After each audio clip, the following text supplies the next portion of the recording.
Instead of having Metallica and AC/DC, these figures had Death Rock and Skull. You can see where they didn't want to pay the rights for the name of the band. And I understand they were going for that animation look, but they just didn't really capture what I wanted anyway from a Beavis and Butthead action figure line. So I waited 4 years until I heard word of a new action figure line of Beavis and Butthead.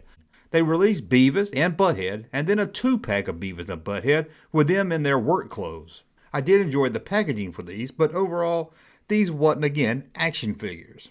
And I would have to wait 1 more year to get Beavis and Butthead action figures. That would be 1998 from a toy company called More. One thing, they came with an action figure stand to stand the figures on.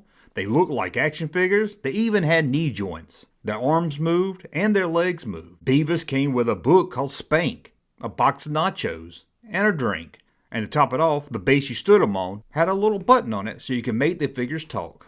Now they would release 6 different figures, but sadly, they were all Beavis and Butthead related. We've got a Butthead that come with the same book. That's going a little cheap there. He also came with a drink, although it was a little different, that's still getting a little cheap. But he did come with a remote control. Oddly, we got the same exact figures of Beavis and Butthead with the same accessories, except they had kind of a transparent skin, and these were labeled radioactive. We got a Beavis figure as his alter ego, Cornholio.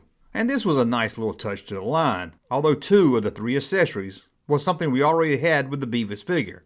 It did come with a microphone, which was a nice touch.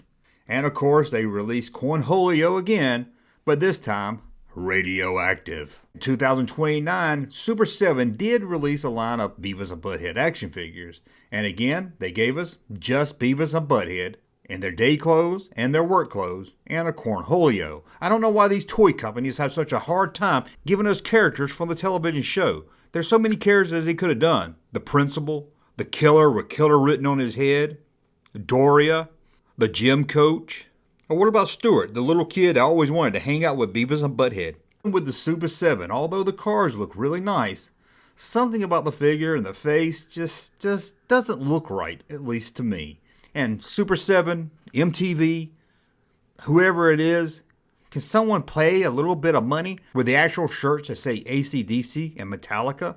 And although I was never happy with the Beavis and Butthead action figure line, they did make a CD-ROM game that was a lot of fun. I played this game for hours back in the early 90s, and it really captured the feel and funny moments of the cartoon series. I don't know if anybody can play that today. I mean, I don't know anyone that has Windows 93. So maybe it's a lost format.